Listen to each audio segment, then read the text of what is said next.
बहुत समय पहले की बात है। एक साहूकार के 7 बेटे और उनकी एक बहन करवा थी।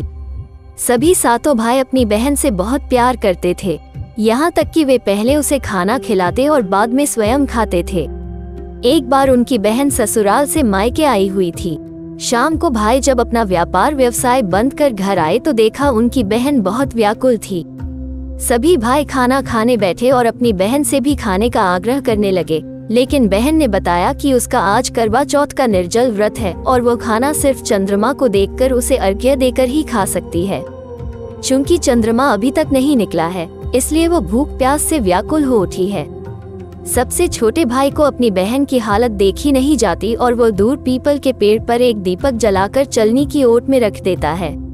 दूर से देखने पर वो ऐसा प्रतीत होता है कि जैसे चतुर्थी का चांद उदित हो रहा हो। इसके बाद भाई अपनी बहन को बताता है कि चांद निकल आया है, तुम उसे अर्घ्य देने के बाद भोजन कर सकती हो। बहन खुशी के मारे सीढ़ियों पर चढ़कर चांद को देखती है, उसे अर्घ्य देकर खाना खाने बैठ जाती है। वो पहला टुकड़ा मुंह में डालती है तो उसे छींक आ जाती है।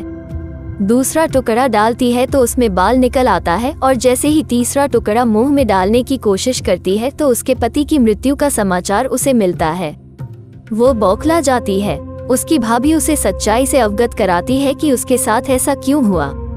करवा चौथ का व्रत गलत तरीके से टूटने के कारण देवता उससे नाराज हो गए हैं और उन्होंने ऐसा किया है।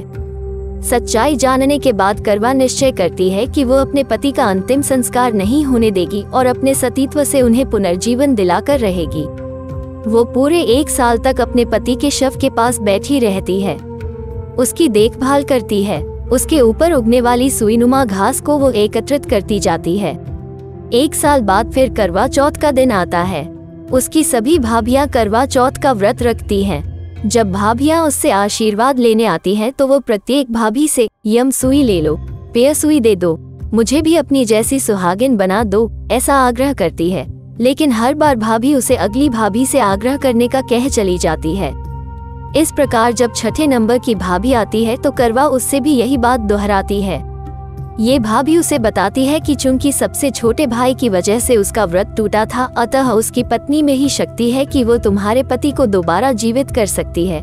इसलिए जब वह आए तो तुम उसे पकड़ लेना और जब तक वो तुम्हारे पति को जिंदा न कर दे, उसे नहीं छोड़ना। ऐसा कहकर वो चली जाती है। सबसे अंत में छोटी भाभी आती है। करवा उनसे भी सुहागिन बनने का आग्रह करती है, लेकिन वो टालमटोली करने लगती है। इसे देख करवा उन्हें जोर से पकड़ लेती है और अपने सुहाग को जिंदा करने के लिए कहती है। भाभी उससे छुड़ाने के लिए नोचती है, खसोटती है, लेकिन करवा नहीं छोड़ती है। अंत में उसकी तपस्या को देख भाभी पसीज जाती है और अपनी छोटी अंगुली को चीरकर उसमें से अमृत उसके पति के मुंह में डाल देती है। करवा का पति तुरंत श्री गणेश कहता हुआ उठ बैठता है। इस प्रकार प्रभु कृपा से उसकी छोटी भाभी के माध्यम से करवा को अपना सुहाग वापस मिल जाता है। हे श्री गणेश, माँ गौरी, जिस प्रकार करवा को चिर सुहागन का वरदान आपसे मिला है, वैसा ही सब सुहागिनों को मिले। ऐसी और अधिक वीडियोस के लिए इस चैनल को सब्सक्राइब जरूर करें।